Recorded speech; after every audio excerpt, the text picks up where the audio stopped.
자, 가보겠습니다. 이제 임용에 관련된 내용을 함께 좀 보도록 할게요. 우리나라 공무원 인사제도에 대한 설명을 옳지 않은 게 뭐냐, 이렇게 되어 있습니다. 이 문제를 통해서 좀 더 볼까 하는데, 공무원을 수직적으로 이동시키는 내부 임용의 방법으로 전직과 전보가 있다 그랬는데, 요게 이제 수직적인 게 아니라 수평적인 거기 때문에 1번을 바로 답으로 찾아가시면 됩니다. 우리가 이제 임용이다 라고 하면은, 임용 안에 이제 뭐가 있었냐면은 이제 외부에서부터 뽑아 들어오는 외부 임용이 있고, 그 다음에 이제 내부 임용이 있죠. 내부 임용이 있습니다. 외부 임용과 내부 임용으로 나눠서 봐야 될 텐데, 외부 임용이다 그랬을 때 여기 보면은요, 이제 신규 채용이 있죠. 신규 채용을 하는 것도 외부 임용의 한 가지잖아요. 바깥에서 이제 데리고 들어오는 건데, 여기에 이제 보면은 여러분들이 지금 이제 노리고 있는 공개 경쟁 채용이 있습니다. 공개 경쟁 채용이 있고, 그 다음에 경력 경쟁 채용도 있죠. 경력 경쟁 채용도 있다. 이렇게 봐야 되고, 그리고 또 이제 뭐가 있냐면은 우리가 외부 임용 중에서는 개방형 직위, 개방형 직위에 임용하는 방법도 있잖아요. 그죠? 예. 개방형 직위 등 이렇게 할까요? 여기다가 이렇게 해가지고 또 외부에서 땡겨 들어오기도 합니다. 이건 이제 외부 임용이고, 내부 임용은 안에 이미 공무원인 사람들을 대상으로 하는 거잖아요. 그래서 요 안에서 이제 내부 임용을 놓고 보게 되면은, 내부 임용이 이제 어떻게 될까요? 내부 임용에 일단은 말이에요. 일단은 내부 임용에 요게 이동이 수평 이동이 있고요. 수평 이동이 있고, 그 다음에 수직 이동이 있는 거죠. 안에서는. 이미 공무원인 사람인데, 이 사람을 다른 보직에 임용하는 거예요. 그죠? 그래서 수평 이동이다 그랬을 때 이 안에 들어오는 게 이제 전보 발령, 전직 발령, 그 다음에 전입이 있죠. 전입, 전출 할 때 전입이 있고, 그 다음에 또 뭐가 있냐면은 파견 같은 것도 있고요. 겸임도 있어요. 겸임. 이런 것들도 이제 수평 이동의 종류로 주로 보실 수 있겠고, 수직 이동이다 그랬을 때는 여기서 이제 상승 이동이 있고 하강 이동이 있습니다. 하강 이동. 하강 이동이 있는데, 상승 이동이다 라고 하면 여기에 이제 해당되는 것이 뭐예요? 상승 이동이다 그러면은 승진이 있죠. 승진이 있고, 그 다음에 승급이 있습니다. 그리고 이제 하강 이동이다 그랬을 때는 이제 밑으로 내려가는 이동 그랬으니까 강임이 있고, 그 다음에 강등이 있죠. 강등. 자, 강등은 징계고요. 나머지 징계는 아니에요. 그죠? 징계랑은 무관합니다. 자, 이렇게 해가지고 임용의 틀을 한번 잡아놓고 가시면 좋겠고, 그래서 1번이 틀렸다는 것을 확인할 수가 있습니다. 수평 이동하는 것을 다른 말로는 뭐라 그래요? 이걸 이제 배치 전환, 전환 배치 이렇게 얘기를 하죠. 전환 배치 또는 배치 전환 이렇게도 부릅니다. 수평 이동하는 애를. 그죠? 강등 한 계급 아래로 직급을 내리고 이제 공무원 신분은 보유하는데 3개월간 직무에 종사하지 못하고 그 기간 중 보수의 전역을 감안한다. 우리가 이제 징계 종류가 섞여 나왔는데, 징계 가장 센 게 파면, 그 다음에 해임. 이거는 이제 공무원을 그만두게 하는 것이고, 공무원은 유지는 하는데, 그런데 이제 공무원 유지는 하되 중징계에 해당되는 것들이 이제 강등과 그리고 이제 정직이 있죠. 경징계 정도로 해당되는 것은 이제 감봉 정도면 경징계구나. 그리고 그 밑에 견책은 주의를 받았구나. 이런 정도로 생각하면 되는데, 그런데 이제 그 중에서 이제 강등이다 그러면요, 그 밑에 정직의 최대치에다가 플러스 계급을 한 등급 낮춘다. 이렇게 생각하시면 됩니다. 그래서 정직의 최대치는, 정직이라는 게 원래 3개월 이내 범위에서 직무에 종사하지 못하게 하고 그 기간 동안 보수의 전역을 감한다 이건데, 그거 최대치를 강등해서 적용하니까 3개월 동안 직무에 종사하지 못하게 해요. 그리고 보수의 전역을 감하죠. 그죠? 보수의 전역을 감해요. 이렇게 하면서 계급도 하나 낮춰. 뭐 이래버리는 겁니다. 굉장히 센, 이제 징계고, 이런 징계 받으면 사람들이 알잖아요. 일단, 저 사람 어떻게 됐다. 이런 걸 아는데, 조직 내에서 버티기가 참 쉽지가 않을 거예요. 그죠? 예, 이게 굉장한 중징계입니다. 자, 그리고 청렴하고 투철한 봉사정신으로 직무의 모든 힘을 다하여 공무집행의 공정성을 유지하고 깨끗한 공직사회를 구현하는 데 다른 공무원의 귀감이 되면 특진. 예, 특별 승진 임용. 그래서 특진이죠. 특진 같은 게 있고, 일반 승진도 우선권, 뭐 이런 거를 주기도 한다. 자, 그리고 이제 이 8세 이하의 미취학 아동이나 혹은 취약했더라도 초등학교 1, 2 이런 애들 요거 붕 뜨는 나이예요. 사실은 이 초등학교 1학년, 2학년 때 초등학교 1학년 같으면 특히나 이제 학교 가서 일찍 끝나버려요. 일찍 끝나버려서 이제 계속 방과 후 학교 뭐 이런 거 해가지고 점점 늘리고는 있는데 이게 이제 그렇죠. 이게 완전히 안심하고 이제 맡길 수 있는 상황이 못 돼서 이 부모가 굉장히 불안정해지는 이런 시기입니다. 차라리 유치원에다 맡겨놨을 때나 어린이집에 맡겨놓으면은 그 퇴근할 때까지 일단 맡아준다는 개념이 있었는데 초등학교에 좀 그런 게 요즘에 생기고 있는 거죠. 이제 점점점 채워지고 있는 정도 단계여서 야 이거 8세 이하 아이를 이제 가지고 있으면 그러면은 좀 이제 여기 휴직을 또 할 수 있게끔 해주는 게 좋겠다 이렇게 생각한 거죠. 그런 제도가 있기도 하다. 필요하면 선택해서 활용할 수 있다. 이렇게 봐두시면 되겠습니다. 이런 제도도 한번 같이 따져보시고요. 넘어갑니다. 15제도에 대한 얘기가 몇 문제가 나왔는데요. 428번 정도 볼까요? 이것도 시험에 많이 나오진 않죠. 많이 나오진 않는데 좀 알고는 가야 될 것 같아요. 임용권자는 15임용 기간 중에 있는 공무원의 근무 상황을 항상 지도 감독해야 된다. 이랬습니다. 15는 일종의 수습사원, 견습생 뭐 이런 개념이에요. 아직은. 그죠? 그래서 걸쳐 있는 거죠. 공무원에 걸쳐 있는 거지 아직 공무원이 확정된 것은 아닙니다. 그런 상황이기 때문에 이것도 일종의 교육과정이기도 하고 그 다음에 이것도 채용의 한 절차라고 생각을 하고 이제 복무를 해줘야 돼요. 2번은 틀린 겁니다. 그래서 이제 공무원 신분을 보장한다라고 하는 아직은 아닙니다. 정식 공무원 임용되려면 15딱지를 떼야 되고 과거에 15딱지 뗀 거 이렇게 나 좀 지도해주고 이렇게 잘해서 감사합니다. 그리고 막 15떡도 돌리고 뭐 그랬던 문화가 있었던 게 15딱지를 떼야 진짜 공무원이 되니까 그걸 기념하는 그런 것도 있었죠. 그죠? 그랬고요. 그 다음에 또 이제 15기간은 15공무원에게 행정실습의 습득 기회를 제공하는 것이죠. 근무 성적이 좋으면 정규 공무원으로 임용이 되는 건데 대부분은 다 되지만 또 이제 문제를 삼으려고 하면 삼을 수 있습니다. 그래서 15에서 정식 공무원 임용이 안 되는 그런 경우도 있죠. 그러니까 15에 대해서도 직권 면직이 가능하다 이렇게 되어 있거든요. 근무 성적이 현저히 떨어진다 이렇게 판단이 들면 정식 공무원을 임용 안 하는 거예요. 그죠? 그런 게 있고 그 다음에 15임용 공무원으로서의 적격성 여부를 판단하는 선발 과정의 하나의 절차라고 이렇게 이해하실 필요가 있습니다. 428번 그렇게 정리를 한번 해보고요. 자, 그 다음에 이제 능력 발전 쪽으로 한번 가봅니다. 능력 발전은 크게 이제 두 가지 틀이 있다라고 했었는데 하나는 교육훈련이고 하나는 이제 평가입니다. 평가. 자, 먼저 교육훈련에 관련된 걸 볼 텐데 OJT하고 OFJT를 한번 비교해 보는 거예요. 430번 문제. OJT와 OFJT를 한번 비교해 본다. 자, 이제 OJT다 그랬을 때는 직장훈련이라 그러고 OFJT다 그랬을 때는 교육원 훈련이다 이렇게 얘기를 하는데 장단점이 딱 나뉘어져요. 직장훈련의 장점으로 볼 수 없는 게 뭐냐 이렇게 했거든요. 그러니까 OJT의 장점을 물어본 겁니다. 방금 전에 15기간 거치는 것도 일종의 OJT가 되는 거예요. 그죠?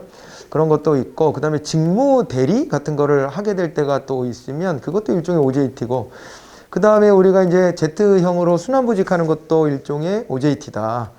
그렇게도 평가를 하기도 합니다. 그죠? 자, 사전에 예정된 계획에 따라 실시하기가 용이한 것은 교육원으로 가야 그렇고요. 상사나 동료 간의 이해와 협동 정신을 강화 촉진시킨다. 서로 이제 의사소통해야 되고 서로 주고받는 게 있고 하다 보니까 그 과정에서 협동 정신이 강화 촉진된다. 그런 얘기가 나오는 거고요. 피해훈련의 습득도와 능력에 맞게 훈련할 수 있다는 것도 장점이에요. 한꺼번에 모아놓고 교육훈련하는 게 아니고 어떻게 해요?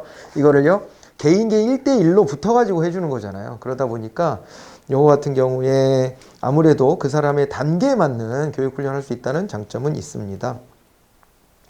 그리고 훈련으로 구체적인 학습 및 기술 향상의 정도를 파악하죠. 그때그때 해보니까 되네? 뭐 이렇게 파악할 수 있으니까 이게 구성원의 동기를 유발할 수 있다. 그러니까 교육원 가서 훈련 받으면 내가 못 쫓아가는데도 그냥 막 진도 나가잖아요. 그러다 보면은 내가 뒤처질 수도 있고 그 다음에 또 이제 문제가 있는 것은 내가 이걸 실전에 적용해 볼 수 있는 건지 그거 약간 애매합니다. 아직은 적용 안 해봤잖아요.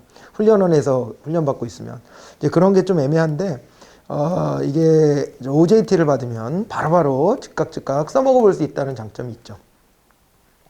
그 비교를 해보실 수가 있겠고, 그 다음에 이제 직장 훈련의 또 다른 또 이제 장점이라고 한다면은 불안함이 없어요. 불안함이 없고 시간 비용을 좀 줄일 수 있고 그런 건 장점이잖아요. 불안감. 내가 교육 훈련에 나가 있는 사이에 내 자리가 없어지면 어떻게 하지? 공무원은 별로 그런 걱정 크게 안 해도 되는데 민간 기업 같은 데 특히 그래요. 그죠? 민간 기업 같은 경우에는 얼마나 불안하겠어. 그 사이에 내 책상이 없어지는 거 아니야? 나를 대신해 누군가 올 텐데 걔가 나보다 잘하면 어떻게 하지? 이런 생각 막 별의별 생각 다 들을 거 아니에요. 그래서 교육훈련 갔다 오라고 하는 것을 일종의 징계? 징계는 아닌데 그러니까 그 비스무리하게 받아들이는 경향? 그런 것도 있다는 거죠. 그렇게 받아들이는 거예요. 그러니까 이게 왜 나한테 그러지? 이렇게 내가 뭐가 부족한가? 이렇게 생각하기도 한다. 그리고 또 아까 말씀드린 시간과 비용이 많이 들고 하기 때문에 이 부분에 대해서도 OJT보다 훈련원이 그런 점은 좀 못하죠. 그런 단점이 있어요. 그런데 또 OJT가 장점만 있는 건 아니다. OJT가 갖고 있는 단점이 뭐냐. 이게 똑바로 일을 하는 것도 아니고, 그죠? 똑바로 훈련하는 것도 아니고, 그렇기 때문에 이도저도 아닐 수가 있고요. 그 OJT로 자꾸 일 배우게 하니까 어떤 문제가 생겨요. 공무원 처음에 임용되면 항상 하는 얘기가 내 사수가 일을 안 가르쳐 준다. 제대로 훈련 안 시켜준다. 그런데 막상 이게 일을 또 맡기는 거예요. 그잖아. 일은 맡겨놓는데 나한테 가르쳐야 될 사람이 성심껏 안 가르쳐줘. 자기도 바쁘니까. 그래 버리면은 결국에는 내가 낑낑대고 알아서 막 해결해야 되는 거예요. 그죠? 그 과정이 너무 고통스럽다는 겁니다. 이거를 거의 일관되게 얘기들을 하더라고요. 그런 점이 좀 단점이 되는 거고요. 단점이 되는 거고. 그리고 또 단점은요. 너무 소수 인원을 교육하는 거잖아요. 1대1로 붙어서 교육해야 되니까. 이게 이제 훈련원으로 가면은 1대 다수 이래가지고 막 강의도 이렇게 막 하고, 그죠? 여러 명이 참여할 수 있는 것들을 해볼 만한데, 그죠? 1대1로 훈련해야 된다는 것. 거의 뭐 1대1 아니면 1대 소수예요, 아무튼. 1대2, 3 정도 넘어가지는 않겠죠. 그렇게 한다는 단점이 있죠. 그런 거를 가지고 파악을 해보시면 되겠습니다. 넘어가 볼까요? 자, 그리고요, 뭐, 그냥 별거 없어요. 그죠? 그냥 지나가도 될 것 같고, 434번에 보면 경력개발제도라는 게 하나가 있을 거예요. 그래서 요거를 한번 좀 보자면, 요거는 뭐냐면 CDP라 그래가지고, 이것도 노무현 정부 때 CDP라 그래서 경력개발, 요런 걸 한번 해보자. 그러니까 이게 너무 큰 Z, 대문자 Z로 돌아다니면, 그럼 어떻게 돼요? 대문자 Z로 돌아다니면 이도저도 안 된다. 그러니까 그러지 말고 자기의 경력 루트를 개척해주자. 그래야지 뭐 공무원을 그만두고 나가더라도 뭐가 좀, 그죠? 자기의 전문성을 좀 살려볼 수도 있고 그런 거 아닐까? 뭐 이렇게 생각을 해본 거죠. 그래가지고 다양한 경력의 순환 경험과 경력 관리다. 다양한 걸 해본다. 이렇게 이제 나와 있습니다만은 그거는 틀린 얘기예요. 좀 대문자 Z 했던 것을 소문자 Z 하자. 뭐 이런 식으로 이제 받아들이시면 됩니다. 자, 이제 그렇고 근무 성적 평정. 얘는 좀 시험에 많이 나오는 편이니까 요거는 좀 잘 또 신경 써서 보셔야 됩니다. 근무 성적 평정의 용도를 간단히만 좀 살펴보고 갈까요? 용도. 435번입니다. 근무 성적 평정 왜 하냐? 왜 하냐 도대체? 근무 성적 평정 왜 하는 거냐? 그랬을 때 왜 한다고 봐야 돼요? 근무 성적 평정을 하는 이유는 일단은 평가를 해가지고 그걸 가지고 승진이나 인사 행정에 반영하려고 하는 게 하나가 있고, 그 다음에 또 하나는 능력 발전을 끌어내 주려고 하는 거예요. 못하는 점, 단점 이런 걸 찾아내서 그걸 보완해라 이렇게 알려주려고 하는 것이죠. 그죠? 단점을 찾아서 보완해 주려고 하는 거, 그런 게 됩니다. 그래서 이게 이제 시험의 신뢰도를 측정하는 기준이 된다 이랬는데, 이 근무 성적 평정의 용도가 또 시험의 신뢰도를 측정하는 기준이 된다? 뭐 근무 성적 평정을 통해 가지고 일단 그런 거는 생각해 볼 수는 있을 거예요. 이거를 아까 우리 기준 타당도? 그죠? 이런 거에 용도는 될 수 있을 것 같은데, 시험의 신뢰도는 방법을 달리해서 여러 개 테스트를 해봐야 되는 거예요. 그런 거랑은 직접 관련은 없어 보여요. 그죠? 승진이나 상벌 등의 인사결정의 객관적 기준이 되고요. 교육 훈련의 수요를 측정하기 위한 자료로 사용되고, 그리고 행정의 결과를 피평정자에게 환류시켜서 피평정자의 능력 발전에 기여한다. 이런 얘기가 나와 있다. 이런 거예요. 내신 성적 잘 받는 사람들 있잖아요. 그러니까 시험의 성격을 막 고민을 많이 하는 사람인 것 같아. 보면. 그래서 거기에 부합하려고 되게 노력하는 거예요. 평가를 잘 받기 위한 거. 이거를 잘하는 사람들이 있더라고요. 이제 그런 거를 열심히 이제 평소에 준비하는 거예요. 그런 사람들이 아무래도 공무원 사회에서도 평가를 좀 더 받을 가능성이 좀 있죠. 그죠? 내신 관리 같이 평소에 잘해야 되니까. 그런 거죠. 왜냐면 업무를 보는데 나한테 주어진 일을 하는 거라 이게 뭐 크게 돋보일 기회가 그렇게 막 많이 있지도 않아요. 그잖아요. 원래 해야 될 일을 하는 거니까 빵꾸 안 나게 일하는 거지 뭘. 그죠? 그러다 민원인 골치 아프게 잘못 만나면 괜히 평가에만 방해 요소가 되고 그럴 수도 있고 운도 많이 작용하는 거지 뭐. 그렇기는 한데 어쨌거나 그렇게 따지니까 승진의 자료로 이걸 절대적인 거다 이렇게 활용하면 좀 억울한 면도 있기도 한데, 그럼에도 불구하고 근무성적 평가 열심히 해야 되는 이유는 어쨌거나 내 단점, 내가 미흡했던 거 이런 걸 찾아서 개선할 수 있는 기회를 주겠다. 이런 면이 또 가미되다 보니까 그래도 필요한 것 같아요. 그죠? 그렇게 되고, 그 다음에 교육훈련을 어떤 쪽을 받는 게 좋은가, 어떤 게 약점인가 이런 거를 또 알게 하는데도 도움이 되는 것이고요. 평정의 결과를 피평정자에게 환류시켜서 피평정자의 능력 발전에 기여한다는 것까지 그렇게 해서 정리를 한 겁니다. 자, 이제 그렇게 하고요. 436번에 성과평가 제도가 나와 있어요. 성과평가 제도. 성과평가 제도의 목적은 공무원의 능력과 성과를 향상시키려고 하는 것이다. 그리고 근무성적 평가 제도는 4급 이상 고위공무원단을 대상으로 한다.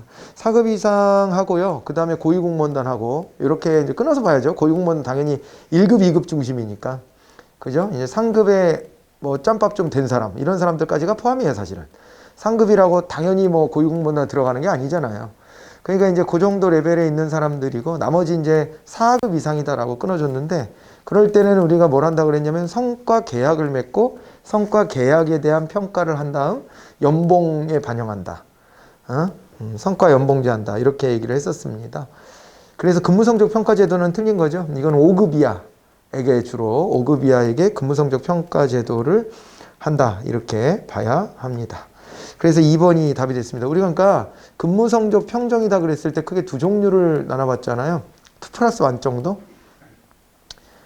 아니다. 2+ 한 어떻게 할까? 2+ 한 2, 3 정도 합시다. 2, 가장 중요한 2는 4급 이상 공무원은 이제 근무 계약, 그러니까 성과 계약 등 평가, 성과 계약 등 평가를 하고, 5급 이하는 근무성적 평가를 하는데 이걸 묶어서 우리가 근무성적 평정이라고 부르는 거예요. 그죠? 거기다가 이제 플러스 알파가 있다는 것은 이제 다면 평가 이런 거 공부한 게 있죠. 약간 참고 자료로만 쓰고 있긴 하지만 다면 평가 제도가 있고, 그리고 고위공무원단에 진입하려고 할 때는 그때는 무슨 평가를 한다 그랬어요? 그때는 역량 평가를 한다 그랬어요. 그죠? 역량 평가. 이런 어떤 평가 제도를 우리가 이제 공부한 것들이 또 별개로도 있으니까 같이 봐두시면 되겠습니다. 야, 이렇게 하시고, 그 다음에요. 현행 평가 제도는 직급에 따라 차별적 평가 체제를 적용하고 있고, 다면 평가 제도는 능력보다는 인간관계에 따른 친밀도로 평가가 이루어질 수 있다는 단점이 있죠. 다면 평가는 조금 객관화할 수 있다. 왜냐하면 누구 한 사람한테 평가받는 것보다는 여럿한테 평가를 받아보는 게, 그게 이제 좀 더 객관적일 수는 있는 건 맞는데, 객관적이긴 하지만 어떤 문제가 있다는 거예요. 그렇지만은 이거 인기 투표 비슷하게 이렇게 가게 될 가능성이 있다는 거예요. 그러니까 평소에 또 이거 점수 잘 받으려면 어떻게 해야 돼요? 두루두루 그냥 친하게 지내는 게 좋은 거예요. 그죠? 근데 일 잘하는 사람이 꼭 교우 관계 비슷하게 이렇게 인간관계가 꼭 원만하다? 그렇게만 볼 수는 없을 것 같은데. 그죠? 일 잘하는 사람이 좀 지랄 맞을 수도 있는 거 아니에요? 지랄 맞을 수도 있어. 근데 그게 되게 합리적으로 지랄 맞은 거야. 불합리한 거에 막 지랄 맞은 거지, 사람이. 그런 사람이 있을 수 있는데 빈정이 상할 수가 있잖아요, 사람이. 그러다 보면 좋은 점수 안 주고 이렇게 될 가능성이 있다는 거예요. 그죠? 내가 상급자한테만 평가받을 때는 내가 상급자한테 지랄 맞게는 잘 못하니까. 또 상급자는 내가 약간 더 까칠을 하더라도 내가 일을 완벽하게 해결한다 그러면 또 좋게 생각할 수도 있는데, 그런데 이제 내 하급 부하 직원이나 뭐 동료나 이런 사람들은 내 까칠함에 대해서 굉장히 불만이 많을 수도 있잖아. 너도 한번 당해봐라. 이런 심리가 작동할 수도 있고. 그렇기 때문에 여기 이제 이런 다면평가로 가면은 되게 좋게만 문제를 해결하려고 하고 그런 경향이 있죠. 그리고 자기가 일을 짊어지고 그냥 다 해버려. 일 지시도 못하고 이런 일이 생길 수 있어요. 예, 그런 단점은 있죠. 단점은 있는데 일을 자기가 다 짊어지고 하면서 요즘 애들은 일을 안 하려고 그래. 일찍 퇴근만 하려고 그러고 그 말해봐야 나만 불리해지니까 내가 그냥 일 다 할 거야. 이거는 리더십이 없어서 그래요. 리더십이 없어서.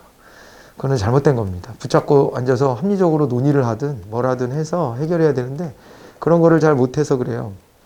마음이 여리거나 또 그래서 그럴 수 있어서 이제 그런 것도 좋은 태도는 아닌 거거든요. 부하는 부하대로 또 대해야 하는데 아무튼 다면평가를 하게 되면 좀 껄쩍지근해지는 거지 그게. 그죠? 그럴 수 있겠다. 이런 거고요. 좀 근데 모든 게 다 진실은 좀 통하는 때가 오긴 와. 나중에 지나면. 그래서 좀 이렇게 안 좋게 봤던 사람들도 지나가 보니까 그래도 걔가 일 좀 잘했던 것 같아. 이렇게는 또 한다고. 하지만은 당장에 평가할 때는 안 좋게 나올 수 있다. 그게 맹점이에요. 자, 이제 그렇고 지나갑니다. 그런 정도 하고 이 평가의 종류 437번 한번 여러분들 잘 짝짓게 해서 그 개념 한번 이렇게 정리해 보시고요. 다면평가에 대한 얘기들이 여러 개 또 나왔으니까 그것도 한번 해보시고 그 다음에 쭉 지나가서 요거 있잖아요. 역량평가 관련된 건 한번 볼까요? 441번 역량평가.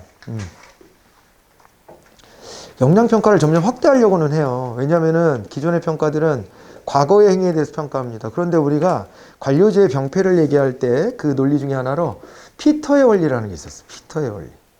무능력자의 승진이라고 하는 거. 그죠? 요게 이제 훈련된 무능에 관료제가 빠질 수도 있고. 그러니까 이게 뭐가 되냐면 결국에는 이게 무능력자가 승진한다는 얘기는 전 단계에서 일을 잘했기 때문에 평가가 좋아 승진하는 거잖아요. 그죠? 그렇게 승진을 했지만은 그 위로 갔을 때는 더 이상 능력이 안 되는 거예요. 나중에 여러분들도 애 낳고 이제 살아야 되잖아요. 애들 낳았을 때 저는 이게 공부 잘하는 사람이 또 독식하는 이런 구조가 빨리 깨졌으면 좋겠어요. 우리 사회가. 그래서 유럽 선진국이 부러운 거는 딱 하나인 것 같아요. 그렇게 되면 많은 사회 문제가 해결되는 것 같은데 직업에 따른 그 임금의 격차가 너무 크지 않았으면 좋겠어요. 그렇게 되면은 이렇게 살인적인 뭐 입시 경쟁, 그죠? 그리고 애를 못 낳겠다 이런 것도 많이 줄어들지 않을까? 그런 생각을 많이 오래전부터 좀 해봤는데, 근데 이제 그래야지 교육도 정상화가 되죠. 정상화가 되는데, 지금 구조에서 애들한테 다 공부 잘하라고 시키잖아요. 근데 공부도 일종의 재능의 영역이기도 해요. 그래서 이것도 잘할 수 있는 기질을 가진 사람이 있고 그러지 못한 사람이 있고 그런 것일 수 있는데 아무튼 이걸 잘하면은 많은 게 주어져 왔으니까 우리 사회에. 그러니까 다 여기다가 애들을 다 몰입시키는데 제일 좀 딱한 부모가 애들하고 갈등 많이 커지는 부모가 어떤 부모냐면 내가 이 판에서 놀다 보니까 어떤 부모가 제일 딱하냐면 애가 어릴 때 잘하는 거예요. 구구단도 남들보다 빨리 외우고 글자도 빨리 떼고 그랬어. 근데 얘가 중학교, 고등학교 가면서 점점 안 돼. 그런 애들이 있어요. 그런 애들이 있어. 그러면 그걸 어떻게 바라봐야 되냐. 그죠? 고민에 빠지는 거야. 더 막 몰아붙이게 될 가능성이 있지 않아요? 그런데 사실은 사칙연산을 잘했다 그래가지고 얘가 갑자기, 그죠? 갑자기 막, 어려운 수학 개념을 척척 해내고 이럴 수 있는 건 아니에요. 아까도 말씀드렸지만 약간의 그게 뭐라 그럴까? 타고난 뭐 그런 것도 작동하는 거예요. 그러니까 천재적으로 공부 잘하는 사람도 있잖아. 막 새로운 학설 만들어내고 그거 아무나 흉내낸다고 될 수 있는 일은 아니잖아요. 그러니까 그런 쪽으로 뭔가 태도도 필요하고 머리도 그렇게 그쪽으로 깨우쳐 돌아가야 되고 그래야 되는 거거든요. 그래야 되는 거라 그게 좀 단계가 좀 다를 수 있어. 근데 착각하는 거지. 얘가 원래 잘했던 애인데 왜 그러지? 이렇게 이제 진단을 이상하게 하기 시작하는 거예요. 그러면 빨리 얘도 행복하게 해주고 그 다음에 얘도 다른 길을 찾을 수 있게 해주고 이렇게 해서 가야 되는데 그러지 못하고 계속 매달리는 거지. 서로 고통스러워지는 거야. 그런 경우들도 있어요. 근데 이걸 받아들이기가 쉽지는 않지. 당연히. 애가 원래 못했으면 아우 참 속상하지만 원래 그렇지 이럴 수도 있는데 그죠? 자 근데 요거를 빗대서 보면요 공무원 조직에서 시키는 일을 아주 잘하는 사람이 있어요. 그죠? 뭔가 이상한 일이 벌어지고 있는 것 같아. 뭔가 유기체가 하나가 느껴지는 것 같은데. 근데 아무튼 여기 저한테 집중해 주시고 뭐냐면은요 이게 시키는 일은 되게 잘해. 그런데 그래서 승진을 시켰는데 그 다음의 일은 이 사람이 해결할 수 있는 능력이 안 되는 거야. 거기까지인 거야 자기 역량이. 그럴 수도 있잖아요. 그러면 서로 행복해지려면 이 사람도 딱 자기가 잘할 수 있는 일을 맡아서 하는 게 그죠? 자기도 행복한 거예요. 그러니까 이게 그런 사람들 되게 딱하지 않아요? 뭔가 내가 높은 자리로 가고는 싶어. 그런데 내가 거기 안 맞는 사람이 아직은 뭐 아니면 더 능력을 개발하고 오든 해야 되는데 그러지 않고 그거를 뭘 하겠다는 것만 되게 앞서면 그 옆에서 보고 있으면 딱한 경향도 있죠. 진땀을 빼면서 왜 그 자리에 가려고 하나? 자기도 불행해지는 거거든 그게. 그 나중에 평가도 안 좋을 것이고 자기도 거기에 몸에 안 맞는 옷을 입고 얼마나 힘들겠어. 뭐가 가진 게 없는데 가진 게 있는 척 해야 되니까. 그잖아요. 너무 힘들지 않을까? 그런 거. 그래서 이게 이제 그런 것들을 놓고 봐도 이게 앞으로 미래의 고위공직자 같으면 앞으로 맡겨진 일도 잘할 수 있겠다라고 하는 믿음을 갖고 그 자리로 보내는 게 서로 좋은 일이지 않겠나. 거기서 역량평가가 나왔다고 생각하시면 될 것 같고요. 네. 그래서 각자가 가진 역량의 방향이 다른 거라고 생각할 수도 있는 거예요, 이게. 그렇잖아요. 그러니까 그 자리에 역량이 맞는 사람을 찾아내는 거고, 그거 안 맞는 사람은 또 다른 일을 맡아서 롤을 나누면 되는 것이지, 꼭 이제 뭐라 그럴까, 그거 안 됐기 때문에 좌절이다, 인생 망했다, 이렇게 생각할 이유는 사실은 없죠. 없지. 너무 경쟁심을 부추기고 자꾸 이제 그렇게 밀어 올리려고 하니까 사람들이 괜히 좌절하게 되고 낙담하게 되는 거지. 그런 사회 분위기가 조금 좀 해소될 필요도 있는 것 같기도 해요. 아무튼 나중에 자식 키울 때 여러 경험도 하시게 될 텐데 행복한 게 뭔지를 잘 찾아서 가는 게 훌륭한 선택인 것 같아. 말은 쉽지만 또 그것도 현실에서는 어렵긴 해요. 어렵긴 한데 부모가 자식이 뭘 잘하는지 찾아주기도 참 어렵고, 그죠? 김연아가 내 딸로 태어났으면 아마 되게 평범하게 컸을 수도 있어. 그잖아요. 그걸 그 엄마가 잘 발견해가지고 애를 잘 밀어주고 잘 키워줬으니까 운도 있는 거고, 그죠? 뭐 잘 된 거지. 어찌됐거나, 그런 생각을 해보고, 우리의 이제 내용으로, 집중해 보면, 역량평가는 이제 그래서 점점 확대하려고 하고 있다. 이게 이제 점점 그 밑에 과장급이라든가 이런 데도 역량평가 하려고 그러고 실제 그래요. 그러고는 있다. 자, 그래서 요게, 1번은 어때요? 요게 이제 근무실적 수준만으로 해당 업무의 수행을 위한 역량을 보유하고 있는지에 대해 평가하는 것을 목적으로 한다. 아니죠. 지금까지 실적하고는 좀 다르다라고 보는 거예요. 지금까지 실적을 베이스에 깔고 앞으로 주어질 일을 잘할 수 있는지를 한번 측정해보자, 이렇게 하는 거고요. 역량평가 제도는 대상자의 과거 성과를 평가하는 것이고 성과에 대한 외부 변수를 통제하지 않는다, 이렇게 되어 있습니다. 그죠? 그래서 과거 성과를 평가하는 것이다 그랬습니다. 과거 성과를 평가하는 것이다. 또 그렇게 나왔죠. 이렇게 됐는데 이거 다 틀린 얘기고요. 성과에 대한 외부 변수를 통제를 하지 않는다 그랬는데요. 그랬는데 성과에 대한 외부 변수를 통제하지 않는다? 이 말은 어떻게 해석해야 될까? 그러니까 이제 성과가 나타나는 거에 대해서 외부에서 끼치는 환경적인 영향이나 이런 것들 있잖아요.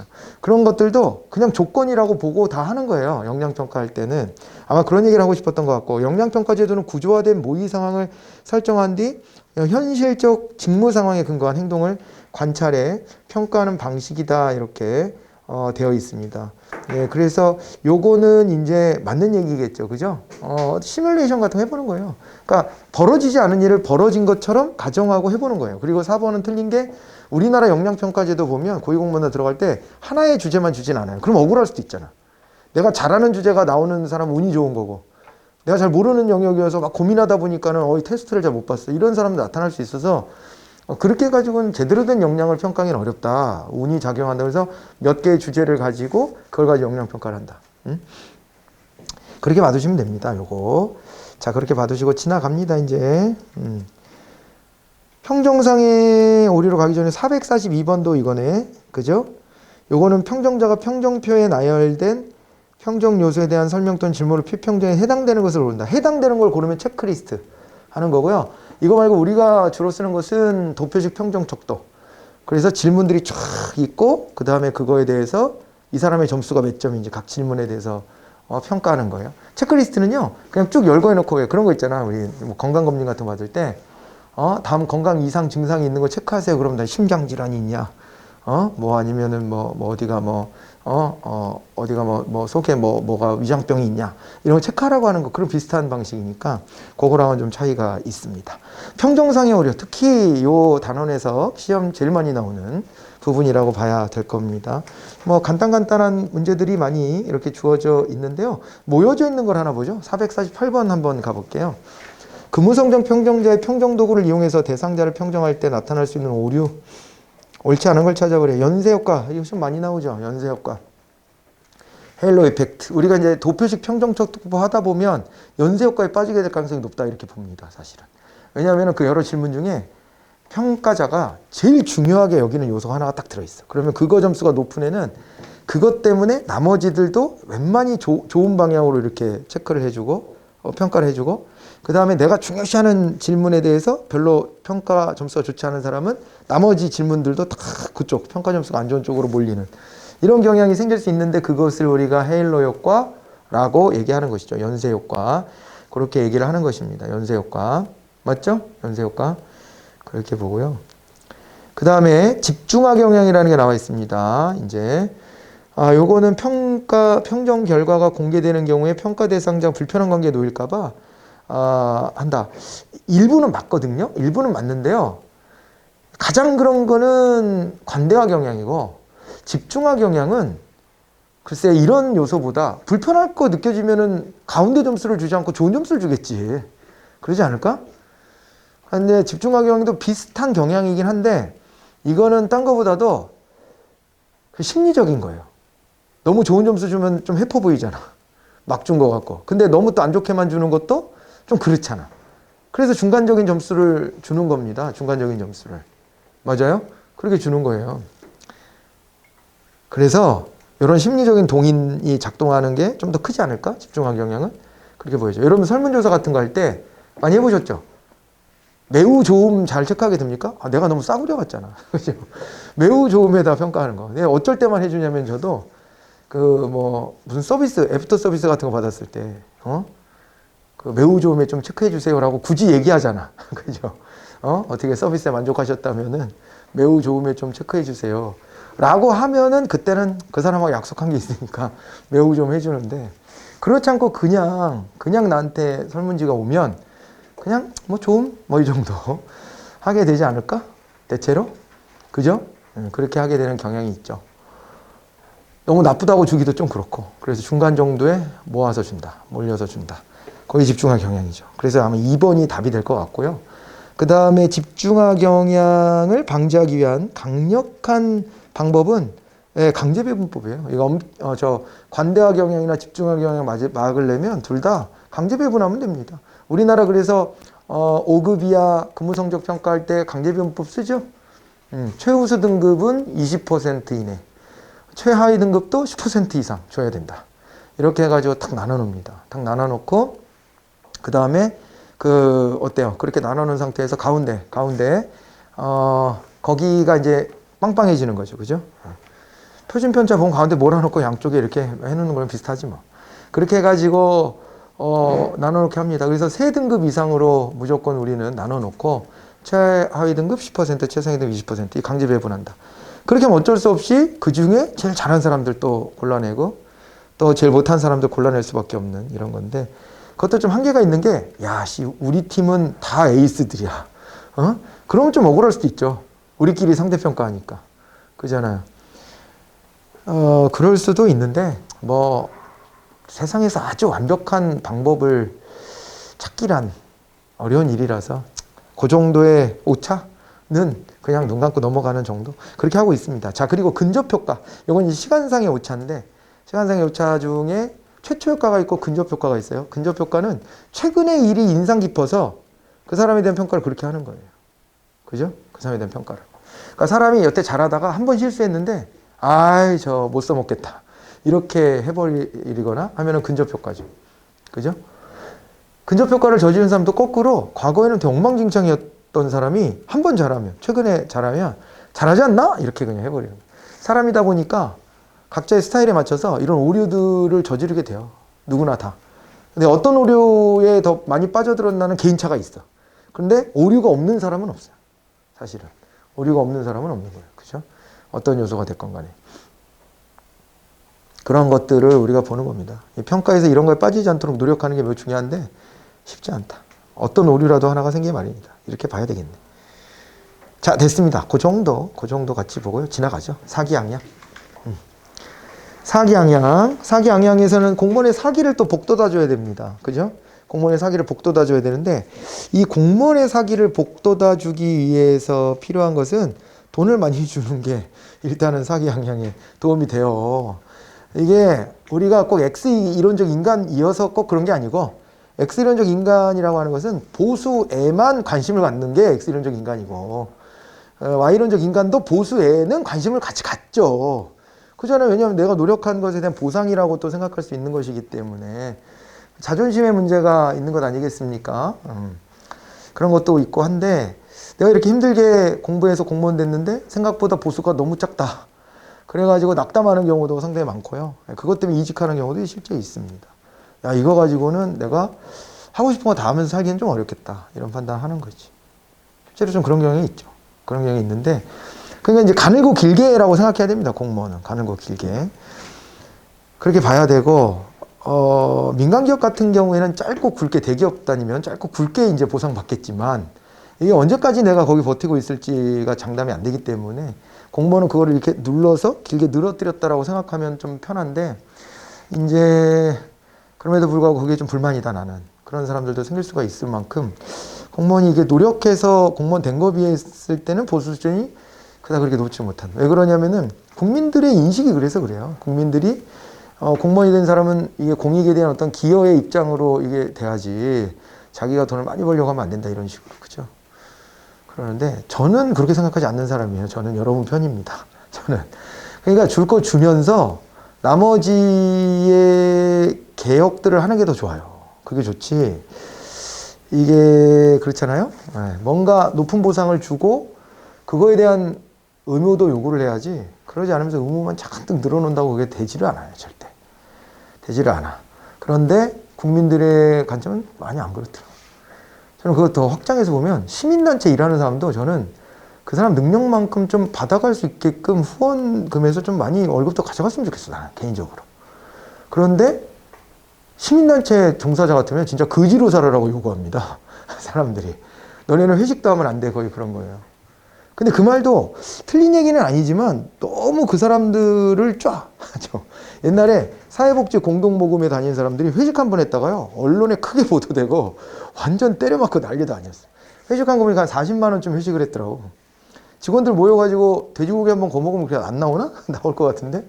근데 그거 모금한 돈으로 그렇게 했다고. 그러니까 그것도 말이 맞기는 한데 그럼 이 사람들 회식도 안 하고 일해야 되나? 잠깐. 회식할 때 더치페이 하나? 월급도 많이 안 줄 텐데. 그런 생각이 좀 들지. 그럼 이거 어떻게 해야 되나, 이 사람들은. 그런 생각을 저는 좀 했었어요. 아무튼 그 뭐 여담도 좀 했지만 공무원들도 좀 그래요. 공무원도 노력한 만큼의 보상을 제대로 받는 건가 싶은 정도의 생각은 좀 듭니다. 그래서 공무원 보수를 합리화해야 된다. 근데 좋은 점은 뭐가 있냐면 월급이 안 밀려. 월급 떼일 일이 없고, 그 다음에 또 하나는요, 물가 인상을 반영해요.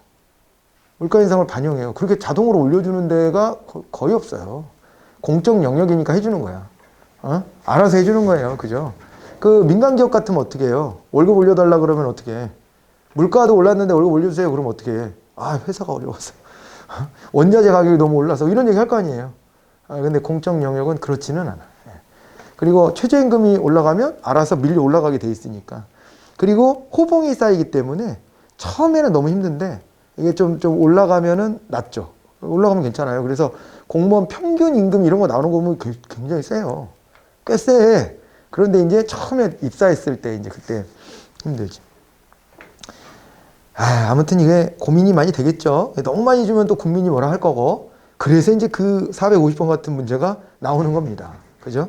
어떻게 해야 되냐 이건데, 공무원의 보수 수준 결정 시 고려해야 될 요인과 가장 거리가 먼 게 뭐냐 그랬는데, 생계비 수준을 고려를 해야죠. 최소한의 삶은 유지할 수 있게끔 해줘야 되는 건 당연한 겁니다. 그리고요, 민간 부분의 임금 수준 그랬습니다. 민간 부분 임금 수준. 이것도 좀 고려를 해줘야 돼요. 그래야지 인재가 고르게 퍼져가. 너무 높아서도 안 되고 너무 낮아서도 안 돼. 그죠? 그래야 되고, 그러니까 미국 사회 같은 데는 공무원 그러면요, 떠오르는 이미지가 약간 뭐 민간의 경쟁에서 밀린 사람이라는 이미지가 좀 있어요. 보수 수준 격차도 있고 해서. 실제로요. 그래서 그렇게 되면은 이 공무원의 수준, 관료의 수준이 조금 하향화될 가능성이 있습니다. 실제로. 그죠? 여기에 뭔가 더 노력해서 들어오려고 하는 경향이 좀 적죠. 그러니까 자기 개발이 좀 덜 된 그런 수준에 머무를 수 있기 때문에 이게 보수 수준을 민간 부분하고는 비교를 해봐야 돼. 정부의 지불 능력도 좀 봐야 되고요. 이 점에서 국민들이 막 뭐라 하는 거지, 이제. 세금 걷어다가 공무원 다 퍼주냐. 이렇게 하니까 또 그것도 상한선이 걸리고. 물가, 인사정책 반영한다 그랬습니다. 물가 같은 거 반영하고.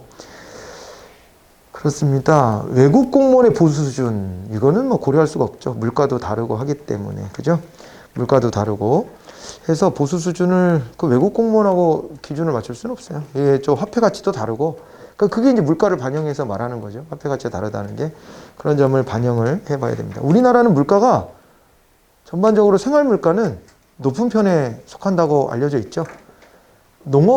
농축산업이 발전이 안 돼서 그래요. 농축산업이 영세하게 운영되기 때문에 우리 생활 물가가 비싸요. 생활 물가가. 그 원유도 우리가 직접 생산 못 하잖아요. 그러니까 이렇게 외국에 외생 변수가 생기면은 직격탄을 맞는 거예요. 직격탄을. 지금 우리가 기름값 되게 올라가는 이유가 우크라이나 사태도 있고, 그 다음에 수급이 좀 안 맞는 것도 있는데, 달러 가치 때문에도 우리의 가격으로는 더 올라가요. 지금 환율이 오르고 있기 때문에 수입해 올 때 불리하거든요. 여러 가지 요소들이 이렇게 생겼어. 그러니까 그 전쟁 때문에 달러를 보유하려는 사람들이 늘어나서 국가도 그렇고, 그러니까 달러의 가치가 올라가고 그러면은 아무튼 그런 일이 벌어져요. 근데 이런 외생 변수에 우리 취약해요. 생활 물가가 좀 높은 편이죠. 이거 반영 안 해주면은 생계비 그거 안 됩니다. 어차피. 그래서 물가도 반영해줘라. 자, 그 정도 할까요? 그렇게 하고, 요 밑에 451번에 그거 직능급이 뭐고 실적급 생활급 이런 건 좀 생각해 놔야 됩니다. 알겠죠? 우리는 이제 요거를 여기에 나와 있는 것 중에서 연공급이 이제 토대가 돼 있었던 것이고요. 거기다가 이제 나머지들을 좀 갖다 붙이려고, 생활급하고 연공급 정도 이렇게 보고, 나머지 직능급, 실적급 이런 것들은 갖다 붙이려고 노력하는 거죠. 지금 그런 걸 많이 가미하려고 합니다. 자, 이제 그런 정도 봐주시고요. 공무원 연금에 대한 문제가 또 나왔는데, 이거는 지금은 나올 가능성 크지는 않아요. 이게 요때 잠깐 나왔었거든요. 2016년도 지나고 2017년도 뭐 이럴 때 문제로 출제가 좀 됐었는데, 이유는 그때 개정을 해서 그래요. 공무원연금법을 개정해서 그렇습니다. 공무원연금을 개정했는데 어떻게 개정을 했냐면 더 내고 덜 받는 걸로. 지금은 공무원연금이 메리트 별로 없어요. 메리트 별로 없어요. 그냥 평범해졌어요. 과거에 메리트가 많았지만 지금은 별로 그렇지는 않아요. 읽어보시면 알겠지만, 좋게 해준 거는 뭐가 있나? 좋게 해준 거는요, 20년이 지나야지 뭐 이제 공무원연금 혜택을 줬던 거를, 그러니까 20년은 종사해야 되는 거예요, 공무원에. 거기에 편입되려면. 근데 지금은 10년. 그거 낮춰줬다? 그런데 이게 공무원연금이 되게 좋을 때야, 공무원연금에 내가 한번 들어가서 퇴직을 하더라도 공무원연금 혜택을 받는다. 이게 장점인 거지. 지금처럼 그냥 평범해진 연금 제도에서는 공무원연금에 편입돼 있으나 국민연금으로 가나 큰 차이 없고 삐까하다 그러면은 뭐 별 메리트는 아닌 거죠, 사실은. 그렇긴 한데, 그건 아무튼 10년만 종사해도 공무원연금 주겠다. 요거는 이제 더 좋아진 거지만, 그 당시의 기준으로 더 좋게 하려고 했던 거지만, 이게요, 아무튼 더 내고 덜 받는 거, 그리고 나중에 받고, 이런 거예요. 65세부터 받게 다 이제 일관되게 그렇게 했고, 더 내는 것도 9%까지 늘려서 내게끔 했기 때문에, 여러분들 보수를 받으면 100만 원을 받으면 공무원 연금으로만 9만 원씩 떼고 주는 거예요. 그렇게 생각하면 돼요.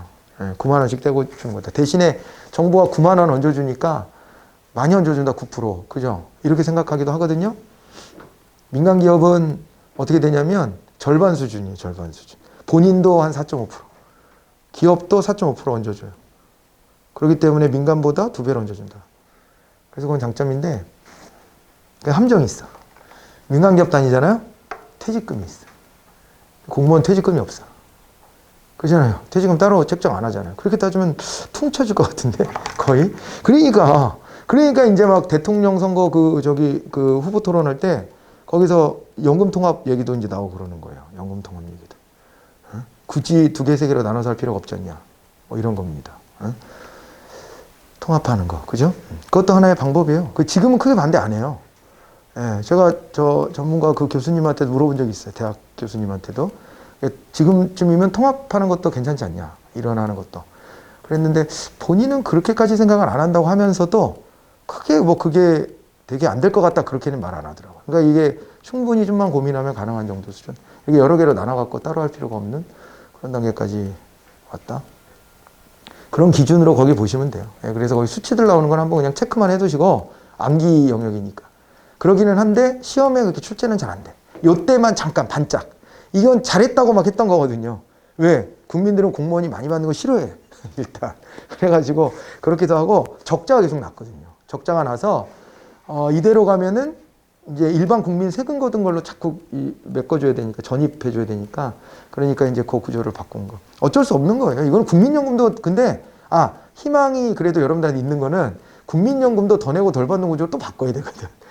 그렇게 가면은 여러분들이 그래도 조금은 더 나을 수도 있습니다. 아무튼 그거는 어쩔 수 없다. 우리가 오래 살기 때문에 오래 받아야 되니까 조금씩 받으면서 더 길게 받는 거라고 생각해 주면 좋은데 국민은 그렇게 생각 안 해요. 월에 얼마 받는다는 것만 생각하지. 이제 그런 점 때문에 난감하긴 하지만 해야 될 일이죠. 자, 이제 그러고 지나갑니다. 소청, 고충 처리, 뭐 제한제도, 성과, 상여금 이런 거 모아놨는데 소청심사 여기로 와 있네요. 그죠? 소청심사. 이거 시험 많이 나오죠. 소청심사는. 잘 알아두셔야 되지. 요거 이제 455번 보면 행정기관 소속 공무원의 징계처분 그 밖에 행정기관 소속이라고 돼 있는데요. 입법부 소속 공무원들은 어때요? 그 사람들은 입법부 소속 공무원들은 입법부 속에 있는 소청심사위원회로 가는 거예요. 그래서 요거는 보통 문제 나올 때 우리는 인사혁신처에 있는 소청심사위원회를 기준으로 얘기하기 때문에 행정부 소속 공무원 대상으로 한다. 그렇게 봐두시면 됩니다. 그런데 국민권익위원회 소속이라고 되어 있으니까 틀린 거예요. 그게 1번이. 그죠?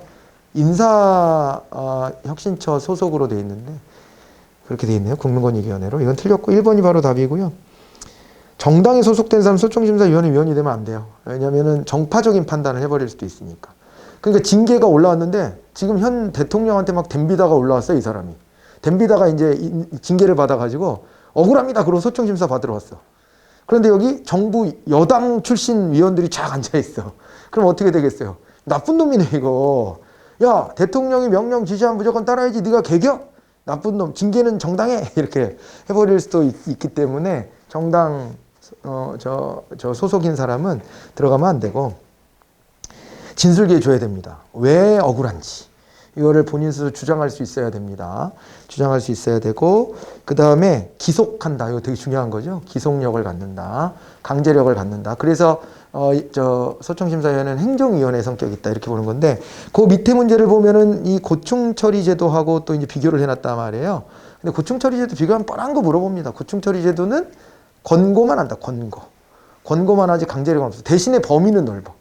범위는 넓어서 공무원이 뭐 이제 자기가 뭐 평가받은 점수라든가 이런 거 있잖아요.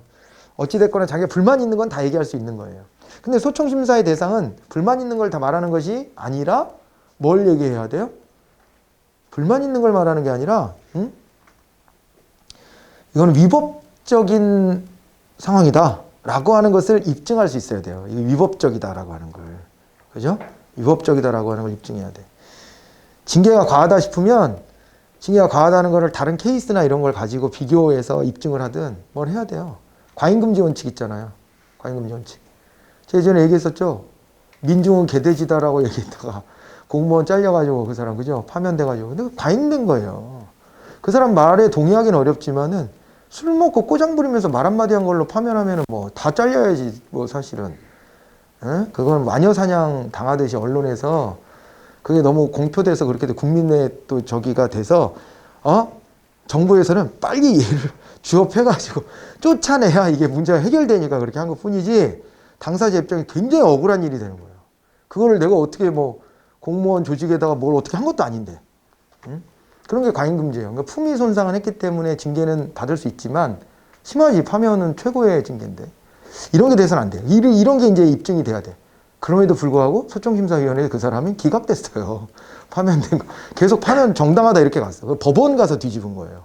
법원 가서 뒤집어서 지금 공무원 하고 있을 거야, 조용히. 조용히 하고 있을 텐데, 그렇게 됐지. 이런 일이 있습니다. 아무튼, 그럴 때 한번 와서 따져보는 거. 이렇게 생각하시면 되고, 그렇습니다. 자, 그리고 제한제도도 뭐 쉽게 한번 접근해 보시고요. 공무원 단체에 대한 얘기가 나와 있습니다. 공무원 단체에 대한 얘기가 있는데, 공무원 단체는 두 개가 있죠, 크게. 김대중 정부 때 만들어졌었던 뭐가 있어요? 예, 여기 이제 직장협의회가 있어요. 그건 노조까지 인정하기가 어려운 분위기여서 그렇게 한 겁니다. 왜냐하면 모든 개혁은 한 큐에 못 가. 반대 세력이 있기 때문에. 그리고 국민들의 의식도 서서히 바뀌지 갑자기 확 바뀌진 않아요. 지금 공무원 노조 있는 게 이상하세요? 아무도 그렇게 생각 안 해요. 근데 그때는 90년대 후반 이럴 때 공무원 노조? 말이 안 된다고 생각했어요, 사람들이. 그게 말이 돼? 공무원인데? 이러면서. 공무원은 노조가 있으면 안 된다. 거의 그런 분위기니까 그러면은 공무원도 권익을 챙겨야 되니 직장협의회 정도로 노조보단 약한 걸로 해봐. 이러고 이제 김대중 정부 때 허용을 해줬고, 그러고 노무현 정부 때 와서 공무원 노조를 인정을 해줬죠. 다만 여전히 뭐는 빠져요? 단체 행동권은 빠졌고, 단체행동권은 빼는 나라들이 많으니까 그건 좀 보편적이라고 볼 수 있는데, 또 하나는 공무원 노조에 가입할 수 있는 대상 굉장히 소극적으로 해놨죠. 사실은 모든 공무원이 다 가입할 수 있는 게 아니잖아요. 공무원 노조는 일반직 공무원 중심이잖아요. 일반직 공무원 중심이에요. 거기다가 외무 공무원 정도 조금 더 포함되는 것 뿐이고, 별정직 일부 뭐 이렇게 말하지만 공무원 노조를 결성할 수 있는 게 아무나 할 수는 없어요. 그리고 최근에 이제 늘어난 게 어디예요? 소방공무원입니다. 소방공무원. 소방공무원은 이제 공무원 노조 결성이 가능하게 허용이 됐습니다. 이것도 문재인 정부에서 또 한 번 개혁한 거죠. 소방공무원의 처우를 개선해 줘야 된다. 너무 고생하는 거 보잖아요, 우리가. 국민들이 여기 공감대 형성됐어요, 이제. 소방공무원은 하고 싶은 거 다 하라 그래. 거의 이런 식의 분위기가 형성됐기 때문에 소방공무원 국가직 전환도 했고, 더불어서 이제 여기다가 이제 그 노조 결성할 수 있는 권한까지도 줬다. 그렇게 보시면 됩니다. 그런 식으로 서서히 오고 있죠. 예, 그런 거 받으시고요. 최근에 또 변화된 것 중에 하나가요. 공무원 노조의 가입 기준이 우리 혹시 교재 내가 그래, 교재 458번 이게요, 내가 놓쳤어.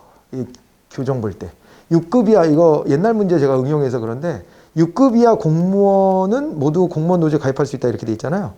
그랬는데 일단은 뭐 6급 이하라고 모두 가입하는 건 아닌데, 모두 가입하는 게 아니라 이제 제한이 좀 있다고. 그런데 6급 이하 공무원이라는 기준도 지금은 굳이 말할 필요가 없어졌어요. 그냥 이제 급수 상관없이 공무원 노조는 공무원이라면 누구나 다 가입할 수 있게 그렇게 바뀌었습니다. 급수 제한이 폐지된 거를 꼭 기억하셔야 돼요. 알겠죠? 급수 제한이 폐지된 것을 기억하셔야 됩니다.